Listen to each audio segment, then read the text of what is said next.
अंतस प्रणाम। मैं स्मिता श्रीवास्तव। आज आप एक बार फिर आप सभी का बहुत-बहुत स्वागत करती हूँ आज के इस कार्यक्रम बात मुलाकात में। बात मुलाकात में जैसे कि हर बार हम एक ऐसे शख्सियत से, एक ऐसे व्यक्तित्व से बात करते हैं, जिनसे बात करके हमारे अपने जीवन में बहुत कुछ परिवर्तित भी होता है, बहुत कुछ नए विचार भी होते हैं, हम नए विचारशील बनते हैं। आज इसी कड़ी में एक बार फिर हम ऐसे ही एक व्यक्तित्व से आज जा रहे हैं बात करने, क्योंकि एक जीवन में इतना ज्ञान कैसे संभव है। मैंने जब भी उनसे बात किया तो ये प्रश्न मेरे मन में आया ही आया है। और परिचय की बात मैं क्या करूं, पोस्ट अगर आपने पढ़ा होगा तो उनके परिचय को आपने देखा होगा और उसको समझने की कोशिश भी की होगी। अगर सच मानिए, अगर मैं यहाँ पे परिचय देने बैठ जाऊंगी तो शायद पूरा कार्यक्रम उनके परिचय में ही निकल जाएगा। तो हो सके तो फिर से पोस्ट को पढ़िए, उनका परिचय प्राप्त करिए। मैं यहाँ पे परिचय नहीं रखूँगी अपने बातों में, और सीधे हम उनसे मिलते हैं। हमारे साथ आज यहाँ पे उपस्थित हैं वरिष्ठ लेखक और भाषा वैज्ञानिक श्री सुनील श्रीवास्तव जी। 1 मिनट। जी। अंतस प्रणाम सर, बहुत-बहुत स्वागत है आपका। और आज अंतस फाउंडेशन की तरफ से बात मुलाकात कार्यक्रम में आज आपके साथ यहाँ वर्चुअल हम बात और मुलाकात करने जा रहे हैं। मेरी बात आपसे, मेरा सौभाग्य रहा कि कई बार आपसे बात करने का मुझे मौका मिला, और हर बार मैंने अपनी बातों में ये आपको बताया ज़रूर है कि आपसे बात करना मुझे बहुत अच्छा लगता है, और आज शायद दर्शक भी मेरी इस बातों पे पूरी तरह से विश्वास कर पाएँगे कि क्यों मुझे अच्छा लगता है। तो इतना लंबा कार्यकाल है, इतने विश्व के अनेक देशों में आपने अभी तक भ्रमण किया, कई देश की सभ्यता, संस्कृति वहाँ से अ, आपको आपको जानने का मौका मिला, और उसमें भी अगर भारतीय चिंतन और भारतीय चिंतक के तौर पे आप अपना कार्य सुचारू रूप से जारी रख पाए हैं, तो उसके बारे में भी आज हमें जानना है। बहुत सारी बातें हैं, बहुत सारे प्रश्न हैं जो मन में एक साथ चल रहे हैं, और मैं शायद कहीं न कहीं कन्फ्यूज़ हो रही हूँ कि मैं शुरू कहाँ से करूँ। तो शुरू से शुरू करते हैं कि बचपन किस तरह से आपका बीता कि आपको पढ़ाई-लिखाई और इस तरह से चिंतनशील होने का अवसर मिला? बस ये छोटा-सा यहाँ पे मैं जानना चाहूँगी, ताकि फिर हम लोग आगे बातचीत कर सकें। मेरा बचपन सबसे पहले तो मैं अंतस फाउंडेशन से जुड़े सभी लोगों का अभिनंदन करता हूँ। स्मिता जी के इस महनीय उद्योग के लिए मेरे अंदर अपार प्रशंसा भाव है, और मेरी कामना है कि इस फाउंडेशन के माध्यम से मनुष्य मात्र के जीवन में श्रेष्ठ कर्मों का उदय हो, राष्ट्र में, समाज में जो विसंगतियाँ हैं और जो समस्याएं हैं उनके संबंध में लोगों में चिंतन शुरू हो। और आप बड़े फलक पर अनेक लोगों को साथ लेके जो ये कार्य कर रही हैं, बहुत ही प्रशंसनीय है। और मेरे लिए ये सौभाग्य का विषय है कि मैं अंतस फाउंडेशन के इस मंच से जुड़ रहा हूँ, और आपके फाउंडेशन के सभी सदस्यों के साथ उन सभी के लिए मेरा नमन, मेरा अभिवादन स्वीकार करें। आपने मेरे बचपन के जीवन के बारे में पूछा। ये आम भारतीय का, आम तौर पे भारत के अनेक सामान्य जन का जो बचपन होता है, भारत गांवों का देश है। मेरा बहुत बचपन का एक छोटा सा अंश उन गांवों में भी था।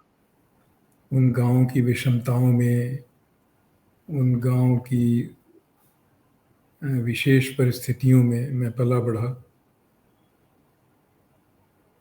और फिर जल्दी ही फिर मैं उच्च अध्ययन के लिए, उच्च शिक्षा के लिए दूसरे बड़े शहरों में चला गया, और तब से मैं एकाकी अपने कार्यों में लगा रहा, शिक्षा के अर्जन में, और उसके बाद जो दूसरे कार्य समाज में मुझे सौंपे गए।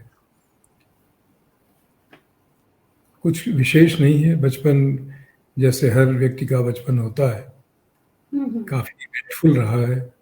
ये ज़रूर है कि गाँव में जब किसी व्यक्ति का बचपन बीतता है तो उस बचपन की बहुत सारी विविधताएँ होती हैं। वहाँ की प्रकृति, वहाँ के फैले हुए खेत, आसपास की पहाड़ियाँ, नदी, झरने, तालाब, वहाँ के सरल सहज लोगों की जीवन शैली, वहाँ का सामूहिक मनोरंजन, जो मंदिरों की और सार्वजनिक जगहों की पृष्ठभूमि में उनके धरातल पर होता है। तो इन सभी से होते हुए मैं गुजरा और वो सारे अनुभव मुझ में संचित हुए।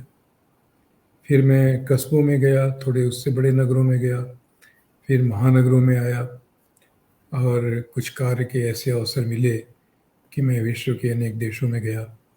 तो इस प्रकार से जीवन में विविधता जुड़ती रही, लेकिन उनके अंदर एक ही मनुष्य रहा।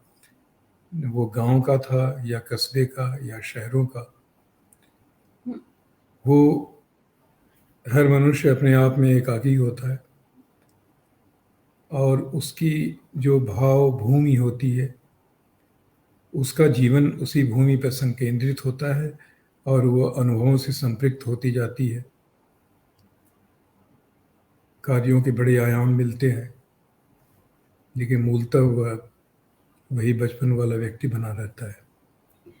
सही बात है। एक बार कहते हैं ना कि पूत के पाँव पालने में दिखते हैं, तो शायद आपके जीवन में जितने भी जो भी आयाम आए, मैंने आपके बारे में जितना पढ़ा है, जितने जानने की कोशिश की है, तो मुझे लगा कि आप जिस भी क्षेत्र में गए हैं, वहाँ पे आपको अपना स्थान बनाने में बहुत समय नहीं लगा है और एकदम कहते हैं कि वो टीचर्स की नज़र में रहना और टॉप करना, ये सारी चीज़ें आपकी खूबियों में रही हैं।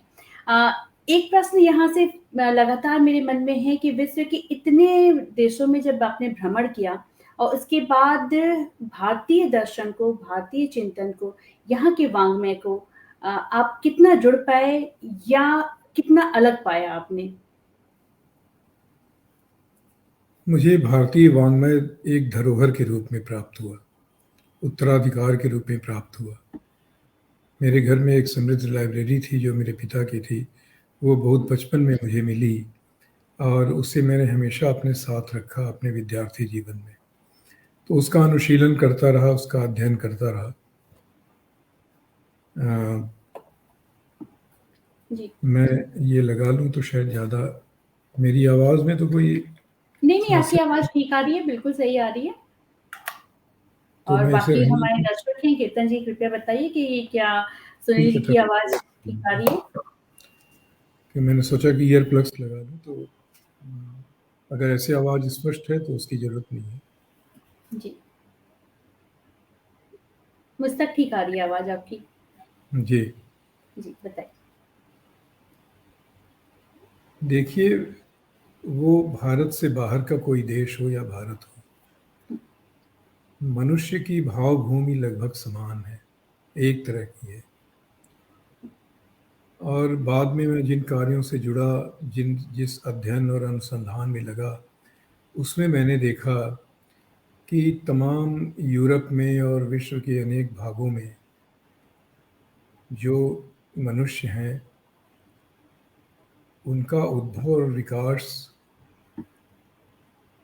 भारत भूमि के मूल निवासियों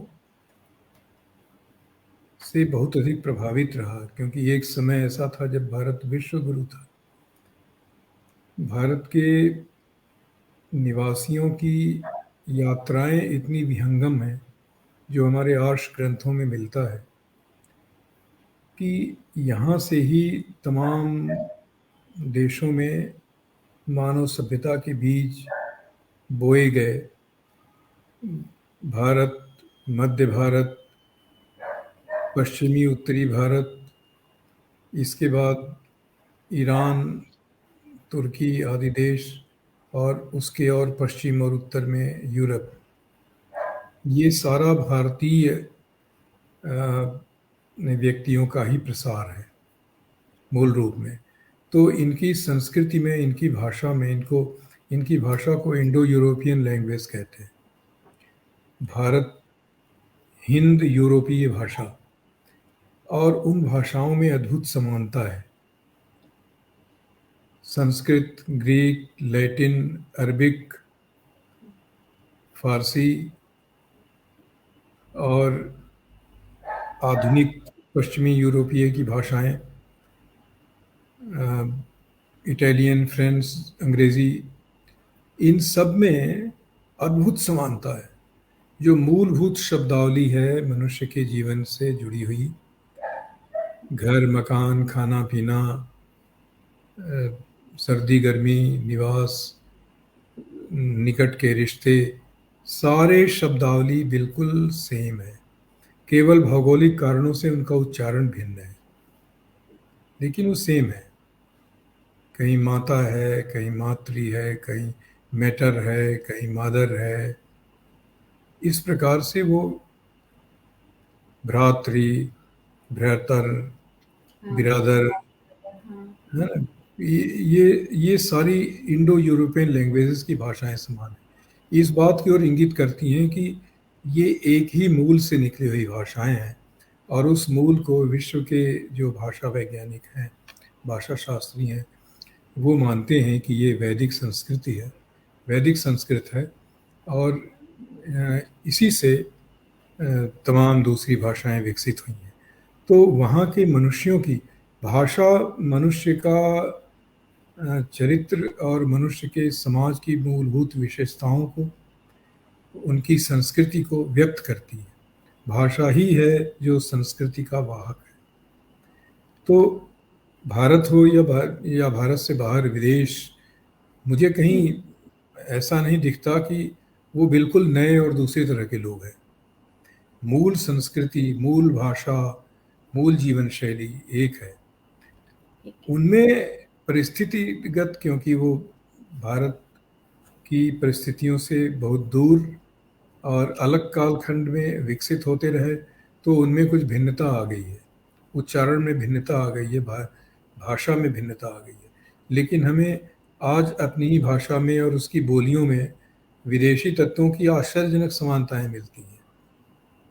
भोजपुरी, ब्रज, अवधी, बुंदेली, इन सब भाषाओं में भी कुछ ऐसे शब्द मिलते हैं जो कि विदेश की भाषाओं में, यूरोपियन लैंग्वेजेस में है। तो ये सारा एक ही समुदाय है जो विभिन्न कालखंड में, विभिन्न भौगोलिक परिस्थितियों में विकसित हुआ है। तो मेरा यही अनुभव रहा है कि हम सब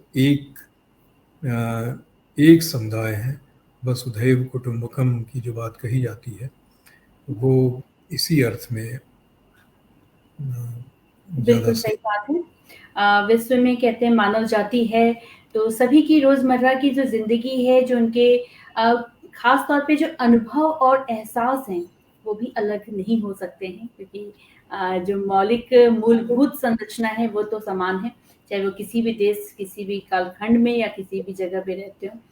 तो बिल्कुल सही बात है, मैं आपसे इससे जुड़ पा रही हूँ। और लेकिन ये जिस तरह से आपने वैदिक ग्रंथों का अध्ययन किया है, उसके बारे में भी जानना चाहूँगी कि अभी तक आपने किन ग्रंथों का अध्ययन किया है, और आपके कार्य, यानी कि अभी तक के जीवन के जो उतार-चढ़ाव और जो भी आपका कार्य रहा है, वो उसमें कितना सहायक हो पाया या बाधा बना? उसके बारे में भी मैं जानना चाहूँगी। नहीं, जैसा हर व्यक्ति के साथ होता है, मेरे अंदर भी बहुत जिज्ञासाएं रही बचपन से कि, और मैंने बताया कि मुझे उत्तराधिकार में एक वृक्ष के रूप में अपने परिवार की एक लाइब्रेरी मिली, और उसमें अनेक ग्रंथ मिले। तो मैं उनको पढ़ता गया, तो मेरी एक रुचि विकसित हुई तमाम विश्व की संस्कृति को जानने के लिए, और मेरे अंदर वो जिज्ञासा बनी रही।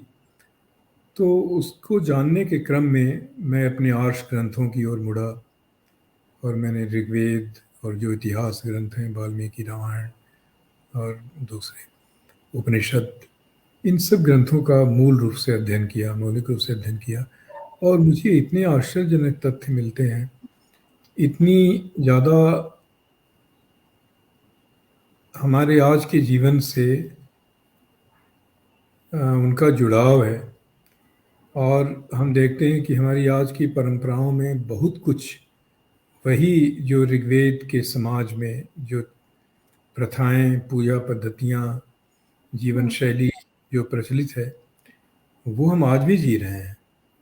स्थापत्य कला, मकान बनाने की शैली, नगर बसाने की शैली, समाज की रचना, खान पान, हम आज अपने पूजा हवन इन सब चीज़ों में जिन चीज़ों का प्रयोग करते हैं, भविष्य में जो आहुति देते हैं, वो हमारी मनीषियों का, हमारे पूर्वजों का मूल खान पान था। जौ, गुड़, तिल, ये सब पदार्थ, दुग्ध, घी, ये सब पदार्थ ही आज भी एक तरह से जो कि हमारा स्टेपल फूड है, वो इन्हीं चीज़ों से बना है।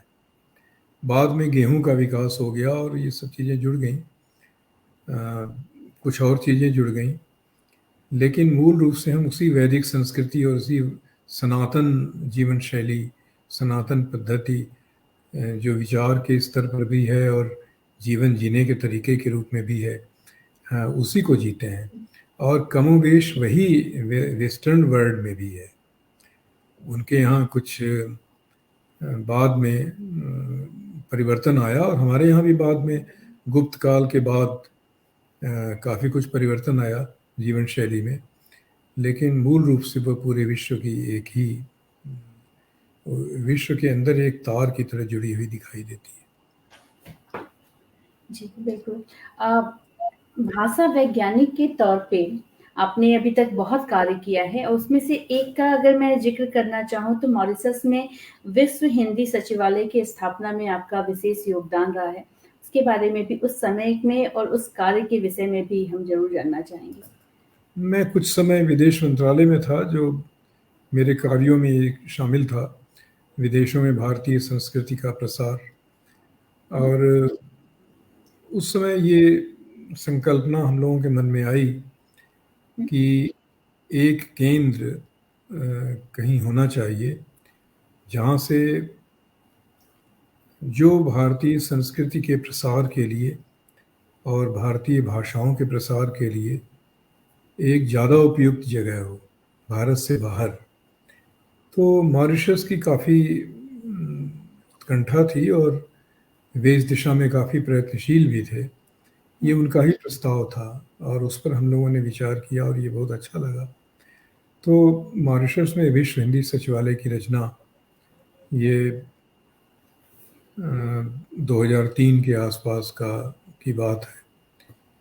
उसी तरह 2006 में हम लोगों ने विश्व हिंदी दिवस मनाए जाने का भी एक उसकी संकल्पना विकसित की और सोचा कि पूरे विश्व में एक विश्व हिंदी दिवस मनाया जाए, क्योंकि यहाँ पर तो एक राजभाषा दिवस हम लोग 14 सितंबर को मनाते हैं। जी, जी, जी। लेकिन पूरे विश्व में हिंदी संस्कृति की वाहिका के रूप में, वहाँ हिंदी भाषा या राजभाषा के तौर पे नहीं है। विदेशों में हिंदी का प्रसार भारतीय संस्कृति के प्रसार के साथ जुड़ा है।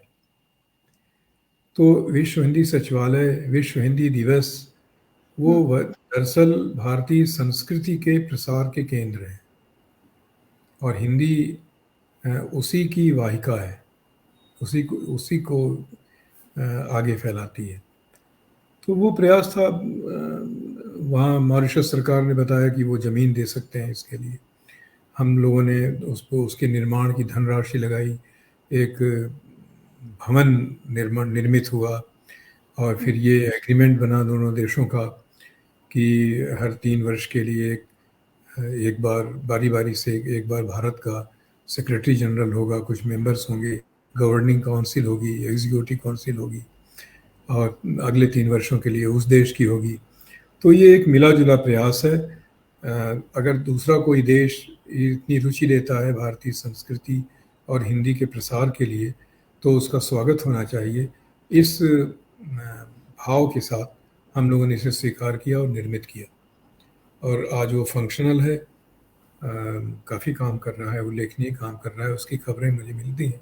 अब तो मैं विदेश मंत्रालय में नहीं था, उसके बाद मैं संघ लोक सेवा आयोग में आ गया, तो वहाँ ये कार्य चलते रहे। आज भी चल रहे हैं। जी, और वाक़ई ये देन जो है आपकी और ये जो कार्य है वो हमेशा-हमेशा के लिए इंगित हो गया है, वहाँ पे अंकित हो चुका है और हमेशा आपको उसके लिए याद भी किया जाएगा। लेखन के क्षेत्र में आपका एक अच्छा कार्यकाल रहा, एक लंबा समय आपने बिताया है। आप कविताएँ भी लिखते हैं, उपन्यास भी आपके हैं, तो आपके उपन्यास के बारे में भी हमारे दर्शकों से आप कुछ साझा कीजिए। सबसे पहले उसका नाम और उसका विषय वस्तु क्या रहा, उसके बारे में? नहीं, मैंने एक उपन्यास 2012 में लिखा और वो प्रकाशित हुआ, क्षमा बागवान। अ, मैं अपने कार्यों में एक चीज़ देखता हूँ कि मैं एक इतिहास दृष्टि को लेकर चलता हूँ। अगर किसी व्यक्ति का कथानक है, कोई सामाजिक सामुदायिक चरित्र है, उनका डेवलपमेंट, उनका विकास और उनका पूरा जीवन किसी उपन्यास में चित्रित हो रहा है, तो साथ साथ उस समय का कालखंड, उस समय की भारत की परिस्थितियाँ, विदेशों की परिस्थितियाँ, ये सब भी उपन्यास में नक्श होना चाहिए। तो मैंने एक उपन्यास लिया था जिसमें कि पोस्ट नेहरू जी के बाद का भारत और 2010 के बिहार इलेक्शन तक 50 वर्षों की पृष्ठभूमि ली थी। और 50 वर्षों में गांव के स्तर पर, कस्बों के स्तर पर, नगरों महानगरों के स्तर पर, दिल्ली बम्बई जैसे शहरों में, इन सब जगह कितना व्यापक परिवर्तन हुआ। आर्थिक परिवर्तन, जैसे नव उदारीकरण आया। पहले क्या था कि एक बजाज स्कूटर के लिए कई साल लाइन लगानी पड़ती थी, एम्बेसडर कार के लिए लाइन लगानी पड़ती थी, तब बुक होती थी, तब वो मिलती थी। आज किसी की भी जेब में पैसा हो ना हो, वो चला जाए किसी भी वाहन के शोरूम में, कोई भी कार खरीद सकता है। बैंकों की ईएमआई उपलब्ध है, बैंकों की उदारीकरण की नीतियां आई। ये सारी तब्दीलियां हैं, ये आर्थिक परिवर्तन है।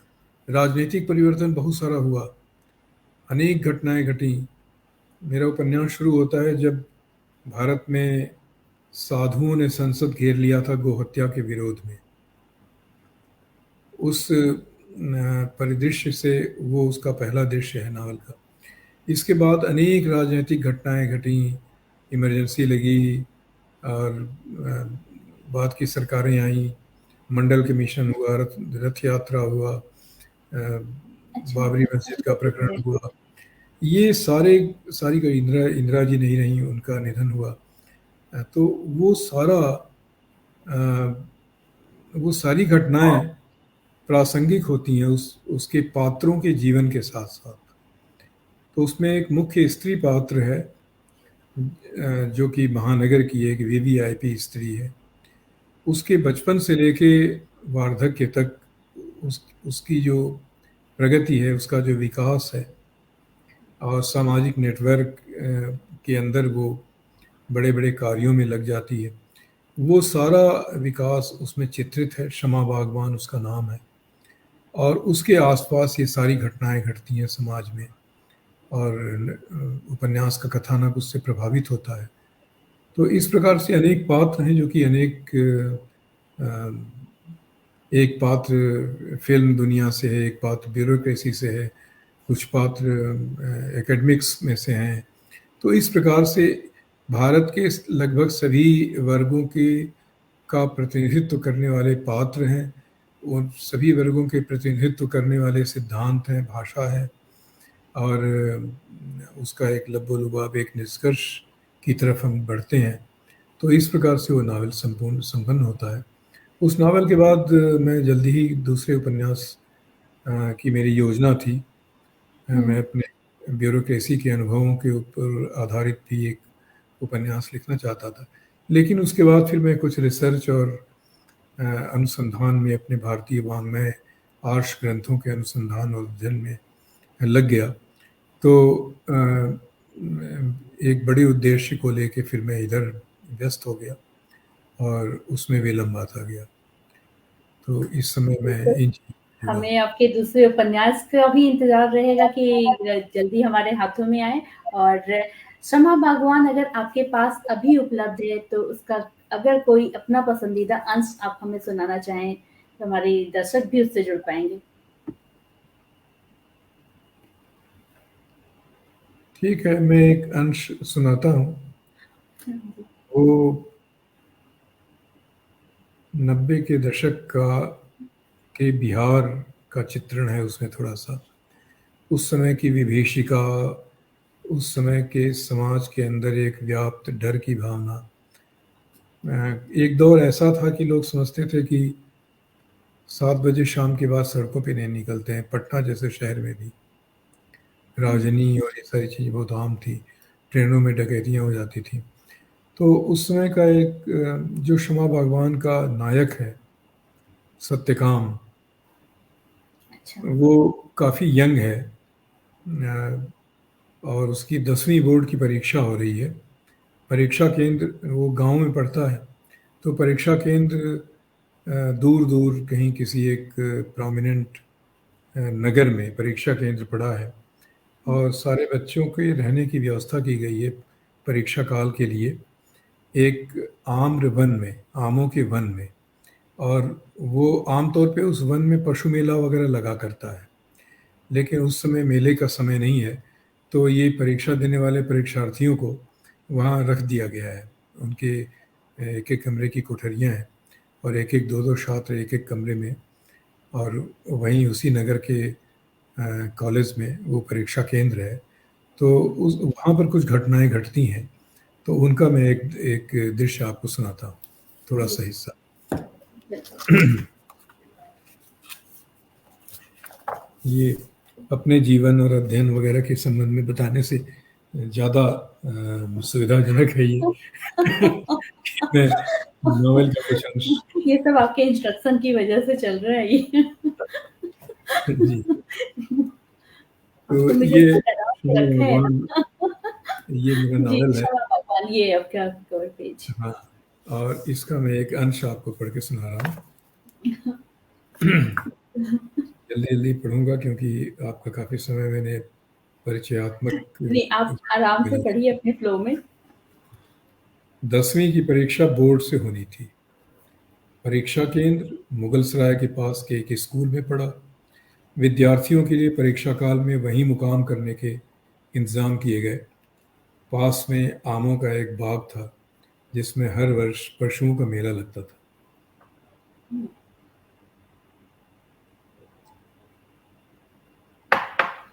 पशु विक्रेताओं के ठहरने के लिए कतार से बढ़िया हवादार कमरे बने हुए थे।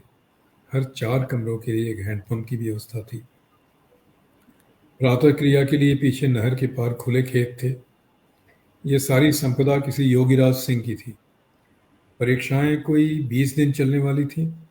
कॉलेज के अध्यापकों ने बातचीत कर उनसे कमरे महीने भर के लिए किराए पर लेकर एक एक कमरे में दो दो लड़कों के ठहरने की व्यवस्था करा दी। कुछ उम्रदराज औरतें सबका खाना बनाने के लिए मुकर्रर कर दी गईं। चावल दाल नमक मसाले आलू आटा सभी घर से लेकर गए थे। सत्यकाम के साथ उनके गांव के सहपाठी घनश्याम थे। बगल के कमरे में दूसरे गांव के लड़के थे, मोहन सिंह और उमाकांत पांडे। यह व्यवस्था सत्यकाम को बहुत अच्छी लगी। सबने मिलकर रोज देर रात तक पढ़ने का कार्यक्रम बनाया। प्रकृति के गहन सानिध्य में खाना पीना और पढ़ाई लिखाई सत्यकांत को ये दिन बहुत सुंदर लगने लगे। इस बाग के पीछे एक चौड़ी और भरी पूरी नहर बहती थी। सत्यकाम शाम को नहर की पुलिया पर घनश्याम के साथ बैठे प्रकृति के आनंद ले रहे थे। कर्मनाशा नदी से निकली ये प्रचंड नहर उस अंचल के कृषि की मुख्य धमनी की तरह थी। यद्यपि कर्मनाशा नदी पौराणिक समय से अभिशप्त नदी मानी जाती थी और धर्म कर्म के लिए वर्जित थी। कर्मनाशा नदी को में कोई धार्मिक कार्य नहीं होता, वो धर्म कर्म के लिए वर्जित थी। फिर भी पूरा क्षेत्र उसकी ही इस नहर के पुण्य प्रताप से हरा भरा था। सत्यकाम का मन बहुत शांत नहीं था। हाल ही में उनके स्कूल के छात्रों के दो गुटों में भीषण कलह पनपी थी। एक गुट ऊंची जातियों के लड़कों का था। ये 90 के दशक का बिहार है। इसमें ब्राह्मण क्षत्रिय एक थे। आसपास के गांवों के तीसरे टोलों के लड़कों का एक और शक्ति केंद्र उभर रहा था।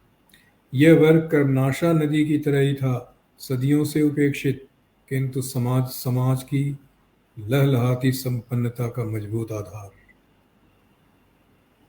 वंशानुवंश शोषण की इनकी दुखद या जातीय स्मृतियां थीं, जो स्वतंत्रता के बाद के नए माहौल में नई चुनौतियों की तरह सर उठा रही थी। हाल ही में, यानी जब इमरजेंसी के बाद चुनाव न हुए थे, वोट की राजनीति के तहत छुटभइये नेताओं ने इन चोट खाई स्मृतियों की दबी हुई आग में सार्वजनिक चुनाव यज्ञ के दौरान अपनी अपनी आहुतियां डाली थी। वो भड़काऊ भाषण वगैरह जो उन छात्रों ने सुना, उनकी प्रतिक्रिया छात्रों में तेजी से हुई थी। यह गुट उन ऊंची जातियों के खिलाफ खड़ा हुआ था। हॉकी की स्टिकें और बसवार के टुकड़े लेकर खुलेआम छात्रों के दो गोल परस्पर जूझ पड़े थे। तीसरे टोले वो हैं जो दमितों और दमित वंचित हाँ। शोषित लोगों का टोला है। तीसरे टोलों के 3 छात्र बुरी तरह घायल हुए थे। उस वैमनस्य की मनहूस छाया यहाँ इस परीक्षा केंद्र पर पड़ती दिख रही थी।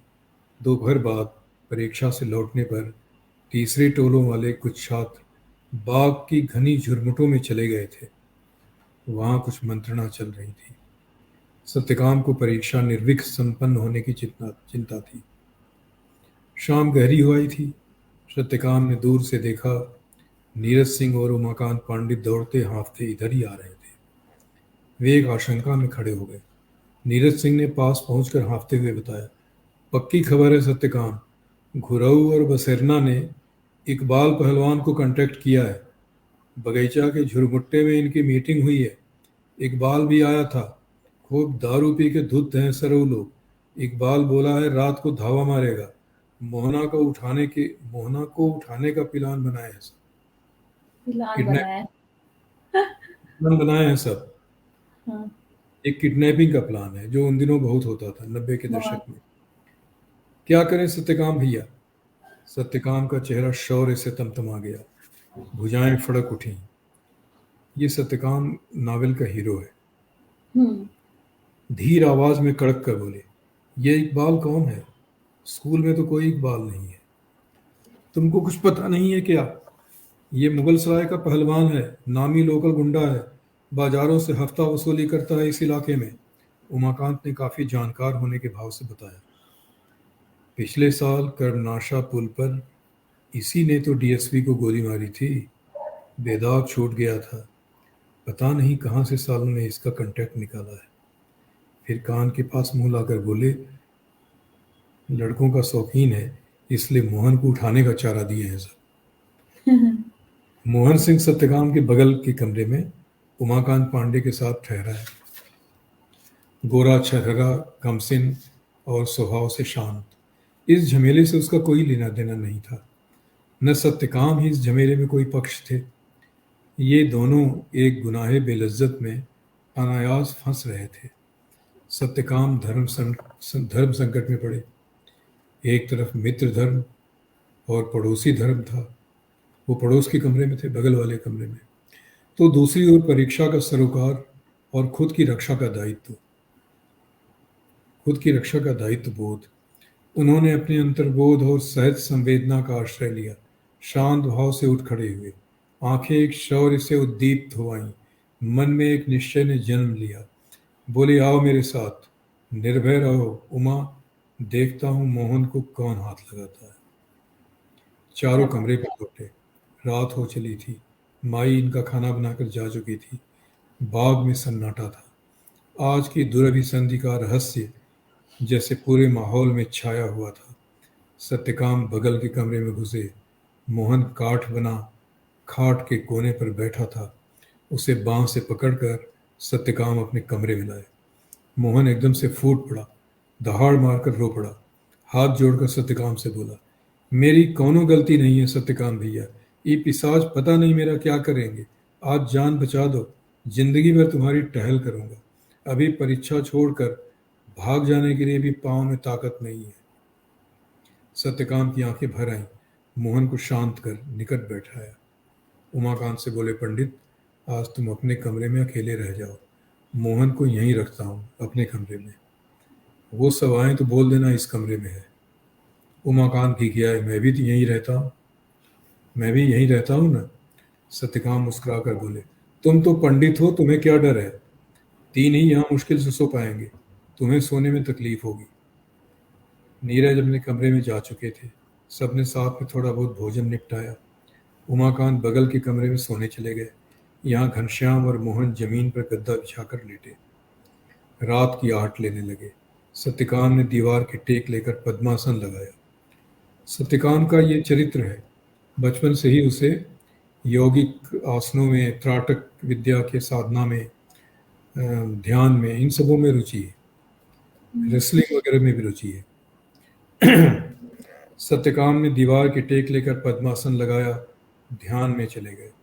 इसी तरह कब नींद आ गई पता नहीं चला।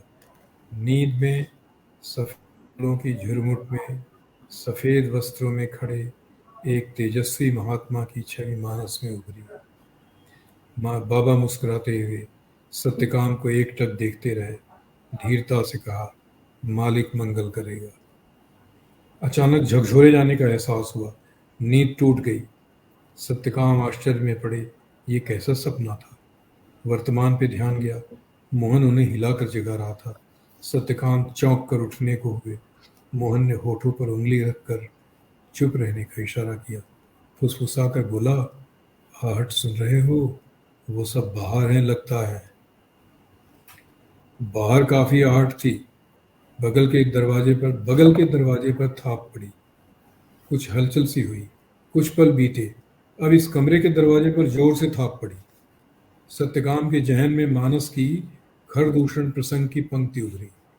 सत्यकाम ने रामचरितमानस वगैरह का काफी अध्ययन पारायण कर। अध्ययन कर लिया था। अध्ययन में उनकी रुचि थी। मानस की खरदूषण प्रसंग की पंक्ति उभरी। आई गयो बगमेल, धरो धरो धावो सुहट। वे मुस्कुरा पड़े। द्वार खोलने के लिए उठे। कोने में घनश्याम आतंकित खड़े थे। इशारे से वर्जना की, मत खोलो। सत्यकाम ने हाव भाव से दोनों को आश्वस्त किया। मन में बोले, जय हनुमान ज्ञान गुण सागर। शत्रु को जीतने के लिए बल से भी अधिक आवश्यक ज्ञान की प्रतिमूर्ति हनुमान का स्मरण कर द्वार खोलकर सामने खड़े हो गए। बहुत सुंदर। रात लगभग आधी जा चुकी थी। निरभ्र आकाश पर चांद अपनी पूरी छटा में था। दूध की तरह सफेद बारीक चांदनी सामने दूर तक आम की झुरमुटों के ऊपर एक मूर्छना में बिखरी हुई थी। झुरमुट के पत्तों के झलमल होते अनेक रंगों में चांदनी के वस्त्र बेपरवाह उड़ रहे थे। हवा कुंजों के अंदर से होकर बांसुरी की तरह बज उठती थी और उसमें बागीचे की एक खटास भरी मीठी खुशबू फैल रही थी। ठीक सामने एक बड़ा आम का वृक्ष था। उसके पास सूखी झरी पत्तियों पर एक सफेद एम्बेसडर कार खड़ी थी। कार के दरवाजे खुले थे। ड्राइविंग सीट पर एक गदगदे बदन का आदमी होशियार होकर बैठा था। वृक्ष के नीचे लंबे छरहरे इकबाल भाई, वो गुंडा, नशे में लड़खड़ाते कदमों को संभालते हुए खड़े थे। नीली लुंगी के ऊपर पूरे बांह की काली शर्ट थी। शर्ट के खुले बटनों से सीने पर लटकती देशी पिस्तौल दिख रही थी, जिसे वहां कट्टा या सामान कहा जाता था। दो नाटे कद के मोटे लठैत द्वार के ठीक पास खड़े थे, जिन्होंने द्वार पर थाप दी थी। बुशर्ट पाजामे में सत्यकाम पाजामे की जेबों में हाथ डाले खड़े थे। मुस्कुराते हुए धीर स्वर में बोले, इकबाल भाई, हुक्म फरमाएं, इतनी रात की बेला में कैसे तकलीफ की? दोनों लठैतों ने दूर से कमरे के अंदर ताड़ती नजर डाली, पीछे सर घुमाकर इकबाल की ओर देखा और सर हिलाकर हाँ का इशारा किया। इकबाल सत्यकाम के आत्मविश्वास से थोड़े अचंभित से थे। जोर से बोले, मोहन सिंह तुम्हारे कमरे में है, उसे ले जाने आए हैं, बाहर निकालो। सत्यकाम एक क्षण चुप रहे। चेहरे पर पल भर में कई रंग आकर गुजर गए। धीर अविचल स्वर में सत्यकाम की उन्मत्त आंखों में धीर अविचल स्वर में इकबाल की उन्मत्त आंखों में गहरे देखते हुए बोले, इकबाल भाई, अल्लाह ने आपकी बाजुओं में आम इंसानों से ज़्यादा ताकत बख्शी है, तो उसकी मंशा यह है कि आप मजलूमों की हिफाजत में खड़े हों। आपको मोहन सिंह और बसेरन की जात से क्या मतलब है? इस वक्त सबसे कमज़ोर और मजलूम मोहन सिंह है, और वह आपकी और मेरी पनाह में है। दोनों नटैत भन्ना से गए। इकबाल की आंखें बड़ी हो गईं और उस सत्यकाम को पल भर देखते रह गए। सत्यकाम 2 कदम आगे आए। इकबाल की आंखों में अपनी रोशनी से भरी आंखें गाड़ रखी थीं। संयत स्वर में बोले, इकबाल भाई, फिर भी अगर किसी बेगुनाह की शहादत से आपकी ताकत की कद्र होती है तो मैं चलने को तैयार हूँ। इकबाल एक बार लड़खड़ा गए, संभल कर बोले, अल्लाह कसम, ऐसा जज्बाती और सूरमा आज तक इकबाल ने नहीं देखा। जो आधी रात के वक्त बियाबान में इकबाल भाई की सेना के सामने अकेले खड़े होकर इस तरह पेश आए। इकबाल की निगाह सत्यकाम के सर से नीचे उतरती हुई उनकी जेबों पर ठहर गई। नजरें भांपने लगीं कि इन पोशीदा जेबों में जरूर कोई सामान होगा जिसके दम पर सत्यकाम हिम्मत दिखा रहे हैं। सत्यकाम समझ गए। उन्होंने अपनी जेबें उलट दी, ललकार कर कहा, मेरे पास सिर्फ अल्लाह की ढाल है, इसके सिवा किसी भी इंसानी चीज पर मैं एतबार नहीं करता, ना ही इससे मुझे डर है। इकबाल का चेहरा फक हो गया। 2 पल ठिठके रहे, फिर जैसे रोशनी मिल गई हो, बेसाख्ता आगे बढ़ाए, सत्यकाम की बांह को छू कर बोले, भाई, तुम जो भी हो, अल्लाह के नेक बंदे हो, तुमसे कल उजाले में बात करूंगा। इस वक्त मेरे दिमाग का भरोसा नहीं है, अभी यहाँ से चले जाना ही वाजिब है। खुदा हाफिज। सेना कार में बैठी और चली गई। क्या बात है। और वो कहते हैं ना कि ऐसे मुझे तो सारे दृश्य दिखने लगे जैसे हम लोग फ़िल्म देखते हैं और सामने सब कुछ सीन घटित हो रहा होता है। तो वैसा कुछ अनुभव सा भी होने लग गया। बहुत ही रोचक है और मुझे मेरे तो बहुत जिज्ञासा है कि मैं मेरे हाथ में कभी समा बागवान आए और मैं इसको पढ़ सकूँ। और बहुत ही खूबसूरत है और बहुत सारे कमेंट्स भी हैं आपके। डॉक्टर शैल वर्मा जी हमारे साथ यहाँ पे उपस्थित हैं, कहती हैं कि धारा प्रवाह, भाषा एवं कथा का वर्ण विषय रोचक है, श्रोताओं की जिज्ञासा बनी रहती है और साथ ही कहती हैं कि समस्या के साथ ही अच्छा समाधान भी प्रस्तुत किया है आपके इस कथानक में। और वाक़ई और अब जिज्ञासा मेरे अंदर भी है और मेरे दर्शकों के अंदर भी आ रही होगी कि शमा बागवान उनके हाथों में किस प्रकार आ सकता है, कहाँ से प्राप्त कर सकते हैं, उसके बारे में भी आप बताइए। शमा बागवान आधार प्रकाशन पंचकूला हरियाणा में है। वो काफ़ी नोन प्रकाशक हैं और देश का जो समकालीन साहित्य है, जो भी उत्तम और श्रेष्ठ साहित्य है, वो ज़्यादातर उनके प्रकाशन से है। अच्छा। उन्होंने प्रकाशित किया है, उनको रिक्वेस्ट भेज भी, वो फेसबुक पे भी हैं, तो अच्छा। उनको अनुरोध करके उनसे प्रतियां प्राप्त की जा आधार सके। प्रकाशन पंचकूला। हाँ, तो आधार प्रकाशन पंचकूला आप लोग फ़ेसबुक पे सर्च कर सकते हैं, गूगल सर्च कर सकते हैं और उनसे संपर्क देश करके निर्मोही उनका, क्षमा जो उसके प्रकाशक हैं, उनका नाम है देश निर्मोही। वो फेसबुक पे हैं, वहाँ भी आप मिल सकते हैं। उनका फ़ोन नंबर वगैरह वहाँ। सब अवेलेबल होगा। और फिर भी अगर किसी को समस्या है तो मैं बैठी हूँ यहाँ पे, आप मुझसे संपर्क कर सकते हैं, मैं आपको खोज करके ज़रूर वहाँ तक पहुँचाने का प्रयास करूँगी। तो ये तो समा बागवान का एक विषय वस्तु निर्धारित करती हुई जिस प्रकरण को हमने अभी तक सुना, वो उस समय को पूरी तरह से बताते हुई है कि और कितने कालखंड अभी तक जिस तरह से सुनील जी ने बताया कि उसमें उस पुस्तक में आपको पढ़ने को मिलेगा, तो काफ़ी रोचक है। और भी बहुत सारे आयाम हैं, मैंने कहा ना कि ये थोड़ी देर में हम लोग बातचीत को कंपाइल कर ही नहीं सकते हैं। एक हिस्सा पकड़ते हैं तो दूसरा हिस्सा कहीं न कहीं छूट रहा होता है। इतने सारे क्षेत्र हैं, इतने सारे आपके अध्ययन क्षेत्र हैं। तो जिस तरह से आपने वेदों के विषय वेद को अपने अध्ययन का अपना केंद्र बनाया, भारतीय वाङ्मय को समझने के लिए, उसके बारे में भी मैं जानना चाहूँगी कि वेदों का ही अध्ययन आपने क्यों चुना और शुरुआत वहाँ से कैसे आपने की? देखिए, जो कुछ मैंने समाज के लिए, सरकार के लिए जो कुछ भी कार्य किया, वो मुख्य रूप से संस्कृति को लेके रहा, भारतीय संस्कृति को लेके। तो एक सहज जिज्ञासा है कि भारतीय संस्कृति का उद्भव और विकास कैसे हुआ, हुँ, भारतीय सभ्यता और संस्कृति कैसे कैसे विकसित हुई, और उसमें क्या क्या इवेंटफुल पड़ाव आते गए, कहाँ कहाँ से हमारी जीवन शैली, हमारे समाज की रचना प्रभावित होती गई और बदलती गई। तो इसमें मेरी गहरी रुचि थी, और इसमें भी रुचि थी कि आज जो बहुत सी हमारी प्राचीन परंपराएं जो हमें उत्तराधिकार में मिली हैं, तो उनका उत्स हमारे किसी आर्ष ग्रंथ में, हमारी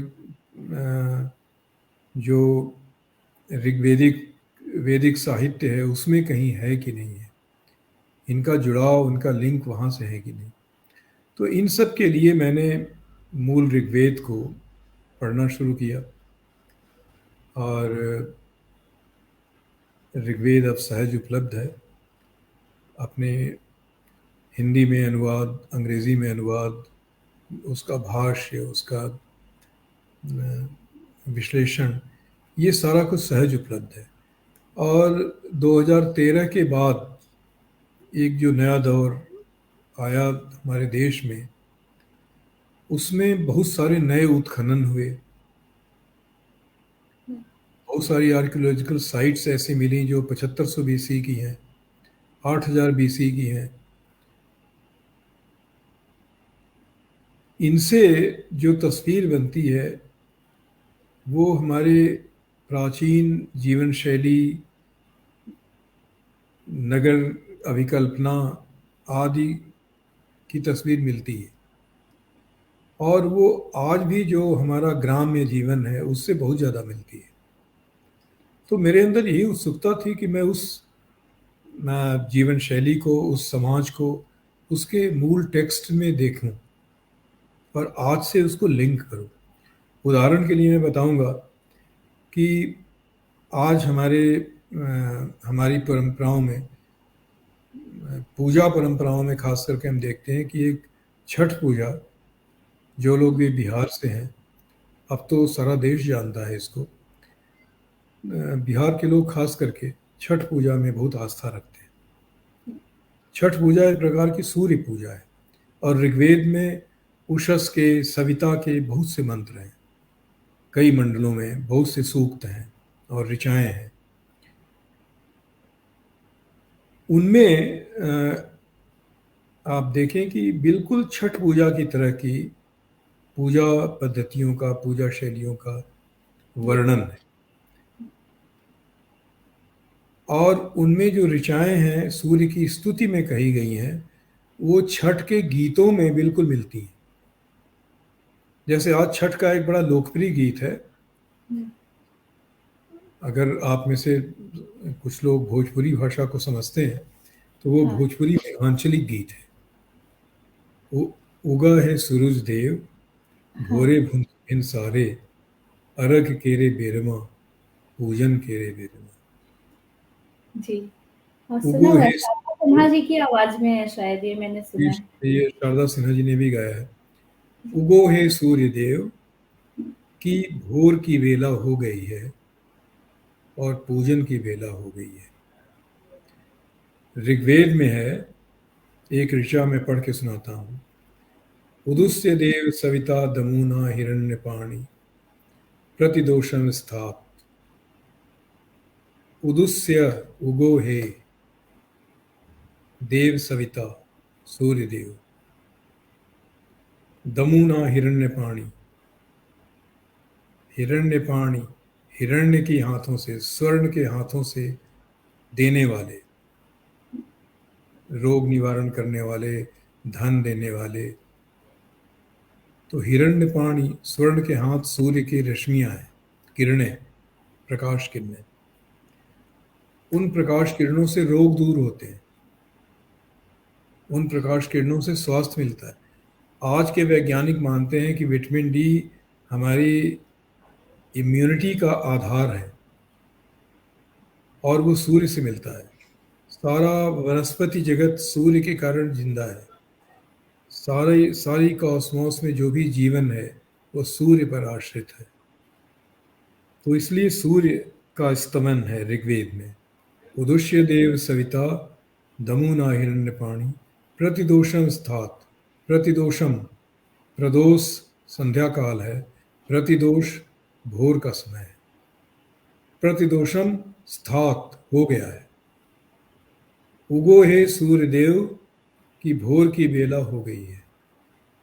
और शारदा सिन्हा गाती हैं, उगा है सूरजदेव भोरे भेल सारे। ये पैराफ्रेज है ऋग्वेद के 7वें मंडल में, ये ऋचा है। अच्छा, ये अपने तो आप में काफ़ी रोचक है। और हाँ, जिस तरह से कहते हैं ना कि हम लोग बहुत सारी बातों को बिना पढ़े, बिना जाने ही कई बार टिप्पणियाँ कर देते हैं और कई बार नेगेटिव टिप्पणियाँ करते हैं। तो वो कहीं न कहीं वो हमारे ऊपर भी संशय रखता है कि हमारा ज्ञान कितना है, हम कितना जानते हैं। तो आपके ज्ञान को हमारे तक कैसे पहुँच सकता है, इस पे भी मैं आपका ज़रूर साथ चाहूँगी कि आने वाले समय में अगर आपके वैदिक ज्ञान को दर्शकों तक किसी तरह से ये प्लेटफ़ॉर्म, अगर ये माध्यम बन सकता है, तो ये हमारे लिए बहुत ही गौरव, बहुत बड़ी बात होगी। तो सुनील जी, आप कृपया समय निकालिएगा अवश्य कि हम लोग नहीं आपके जरूर इस है। वेदों को जी, ये तो लोगों तक हर पहुँचा सकें। भारत के हर मनुष्य मात्र के पूर्वजों की और उन्हीं के पूर्व समाजों की कथा है, और हुँ। इसमें सभी की रुचि होगी। तो इसके संबंध में बोलने के लिए तो मैं कभी भी प्रस्तुत हूँ। बिल्कुल। और एक बार मैं बताऊँ कि मैंने एक बार शुरू किया था पढ़ना, और जैसा कि मेरे साथ है, मैंने आपके साथ साझा भी किया था कि मैं जब भी अकेले बैठ के पढ़ती हूँ, कहीं न कहीं डाइवर्ट हो जाती हूँ और थोड़ी देर के बाद वो बड़ा बोरिंग सा होने लगता है, मुझे कुछ समझ में भी नहीं आता है। तो ऐसी स्थिति में मेरे जैसे भी तमाम लोग होंगे, उन लोगों के लिए भी ये बहुत ही उत्साहित करने वाला होगा कि कोई आए और वही होता है कि कोई अगर पढ़ के सुना दिया, बता दिया, तो वो चीज़ें कहीं न कहीं हमेशा के लिए रह जाती हैं। तो मेरे जैसे लोगों के लिए ये एक बहुत बड़ी बात है कि हम आपके साथ भारत बैठेंगे। के मनुष्यों की सभ्यता और संस्कृति के विकास की और हजारों वर्षों की विकास यात्रा की हुँ, पूरी कहानी ऋग्वेद में मिलती है। वो एक व्यवस्थित स्टोरी की तरह नहीं मिलती। जी, जी। ऋग्वेद मुख्य तरह से ग्राम्य गीतों का संकलन है। पूजा के गीत, हुँ, सामुदायिक रूप से सोमपान के समय के गीत, हर अवसर के देवताओं लिए की स्तुति का यज्ञ के वर्णन भी है। गीत। हुँ, तो इन गीतों में वो जिन जिन पूर्वजों को याद करते हैं, जिन जिन घटनाओं को याद करते हैं, वर्णित करते हैं, उनसे उनका एक इतिहास क्रम मिल सकता है। उस पर अनेक लोगों ने हुँ, प्रयास किया है। इधर 2013 से 2018 के बीच में अनेक ऐसी कृतियां आई हैं। भारत में एक विद्वान है तलगेरी, उन्होंने काफ़ी काम किया है। हाँ, जीडी बख्शी साहब जो आर्मी में रहे हैं और हाँ, टीवी हाँ, हाँ, डिबेट्स में काफ़ी आते हैं, हाँ, उन्होंने भी बिल्कुल। एक पुस्तक की रचना की है इस पर। और भी कई लोग हैं जो कई जगह से काम कर, हरियाणा ने एक सरस्वती बोर्ड की स्थापना की है। ये हुँ, सभी लोग इस पर काम कर रहे हैं। तो उसमें आप देखें कि अ, ऋग्वेद में हमारी भारतीय संस्कृति और सभ्यता के विकास यात्रा का पूरा क्रम है। और बहुत बहुत सारा जो पौराणिक आख्यान है वो ऋग्वेद में वर्णित ऐतिहासिक कहानी का मेटाफर में रूपांतर है। हुँ, मेटाफर, सारे पुराण काव्य हैं। जब काव्य लिखा जाता है, कोई तथ्य काव्य में लिखा जाएगा, तो काव्य की भाषा रूपक और उपमा अलंकार, रूपक अलंकार, अनुप्रास अलंकार, अतिशयोक्ति बिल्कुल। अलंकार, इन सब में होती है। तो उस रूपक को हम एज इट इज ले लेते हैं, तो वो एक विचित्र सी कहानी बन जाती है। जैसे हुँ, कहानी बन जाती है कि भगवान विष्णु क्षीर सागर में लेटे हैं, उनकी हाँ, नाभि से जल निकला है, उसमें ब्रह्मा है।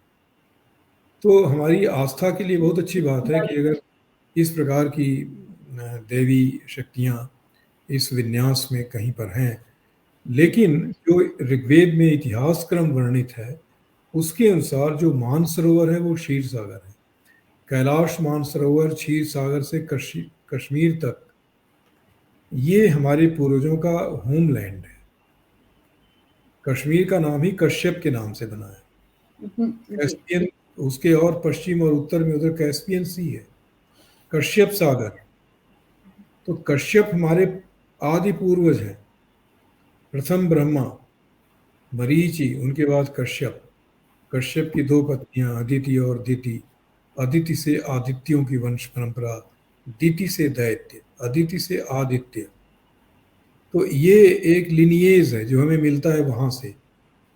कश्यप के पुत्र विवस्वान, विवस्वान के पुत्र मनु, मनु प्रथम मानव है। तो ये एक और केवल हमारे साहित्य में नहीं, बाइबल में, कुरान में, दूसरे सारे धर्म ग्रंथों में पूरे दुनिया के उद्भव और विकास की जो कहानी है वो हमारे ऋग्वेद की कथा से एकदम मिलती है। बाइबल के जेनेसिस में उल्लेख है नोवाज आर्क का। नोवा कौन है? मनु की पुत्री इला के पुत्र पुरूरवा के पुत्र नहुष, जो कैलाश मानसरोवर क्षेत्र के बाद उन अपना प्रसार इंडस वैली की तरफ बढ़ाया उन्होंने, और सिंधु का रूट ले करके सिंधु नदी, उन्होंने नावों की रचना की, नौसेना की रचना की, और इंडस सिंधु नदी का रूट ले करके इस तरफ वो इस तरफ तक उनका प्रसार हुआ उनके जनों का, और यहाँ तक उनकी समाज रचना और शासन रचना यहाँ तक फैली। तो ये नहुष की यात्रा है, इसको वहाँ याद किया गया है नोवाज आर्क। नहुष के बाद ययाति हुए, ययात के बाद पंचजन, ध्रुवयो, पुरु, अनु, तुर्वसु, ये सब ये पंचजन हैं। तो ये एक लंबी कहानी है, ये तो अलग से किसी बिल्कुल, बिल्कुल, और रोचक भी है। और हमें लग रहा है कि अब इस यात्रा को हम लोग जारी कैसे कर सकते हैं, किस तरह से इसको सुचारू रूप से लोगों तक पहुँचा सकते हैं, उस पे भी हमें ज़रूर बैठ कर के चिंतन करना होगा, बातचीत करनी होगी। काफ़ी समय हो चुका है, लेकिन वही है कि बातें इतनी ज़्यादा हैं, क्षेत्र इतने ज़्यादा हैं कि अगर एक पकड़ते हैं तो दूसरा कहीं न कहीं छूट रहा होता है। तो आज आपके लेखन की और अध्ययन की बात हम कर रहे हैं, तो उस जी। लेखन और अध्ययन में मुझे मालूम है कि आप कविताएँ भी बहुत अच्छी लिखते हैं। तो अगर आपके सामने कोई एक कविता हो, तो वो हमारे दर्शकों तक कोई छोटी-सी कविता हो तो आप ज़रूर पहुँचाइए। ठीक है। चाँद को लेकर एक कुछ कविताएं मैंने लिखी हैं। अभी जल्दी ही शरद पूर्णिमा आएगी, तो शरद पूर्णिमा का एक गीत मैं आपको सुनाता हूँ। 90 के दशक में मेरे नवगीत काफ़ी चर्चित थे, और उन्हीं में से ये नवगीत है, वो मैं सुना देता हूँ। मेरी पुस्तक में प्रकाशित है वो। ये मेरी कविताओं का संकलन है, सदी अच्छा, का आखिरी गीत। सदी का आखिरी गीत, अरे वाह! तो ये भी आधार से ही है, आधार प्रकाशन से सदी ही है? आधार से, हाँ। अच्छा। तो वो गीत छोटा सा गीत है। जी, सुनाइए। लो गगन से क्वार के बादल चले, और भर आई शरद की चांदनी। क्या बात लो गगन से क्वार के बादल चले, और भर आई शरद की चांदनी। थे घने घनसार दिन उबे हुए, क्षण गहन अवसाद में डूबे हुए। मौन थी हर पांव की पायल, समय की हर सांस थी घायल। मैं उसको खोल लेता हूँ, नहीं तो मैं बीच में भूल जाऊँगा। क्योंकि मुझे याद नहीं बहुत रहते ही गीत। खूबसूरत सा गीत है और आज के समय में और इस माहौल में हमें वो शरद पूर्णिमा का चाँद भी नज़र आने लग गया। बहुत सारे हाँ, दर्शक हमारे साथ यहाँ चाँद उपस्थित की हैं तुम्हें जिनके बहुत तस्वीरें सारे खींच कमेंट्स के, भी हैं। जी। चाँद की तुम्हें, ठीक है। लो गगन से क्वार के बादल चले और भर आई शरद की चांदनी। थे घने घनसार दिन उबे हुए, क्षण गहन अवसाद में डूबे हुए। समय की हर सांस थी घायल, मौन थी हर पांव की पायल। लो हवा ने क्या न जाने कह दिया, और शर्माई शरद की चांदनी। लो गगन से क्वार के बादल चले और भर आई शरद की चांदनी। क्या बात! वो आदमी की हर थकन है चांद है, आदमी की हर थकन है चांद है। चांदनी से दर्द का संवाद है। मन जन्म भर दर्द जो कुछ सह रहा, सब पवन गुमनाम लेकर बह रहा। आदमी जो दर्द कह पाया नहीं, उसे कह पाई शरद की चांदनी। लो गगन से चांद क्वार के बादल चले और आई शरद की चांदनी।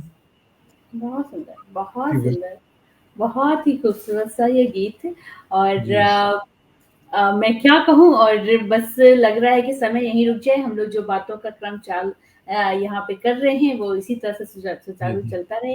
थोड़ा और समय मिले, थोड़ा और बात करें। जी, लेकिन समय कहता है कि अब यहाँ से विदा लेना चाहिए हमें और चलते-चलते कुछ दर्शक हमारे साथ जहाँ पे जुड़े रहे उनके कमेंट्स हैं, मैं वो आप तक पहुँचाती हूँ।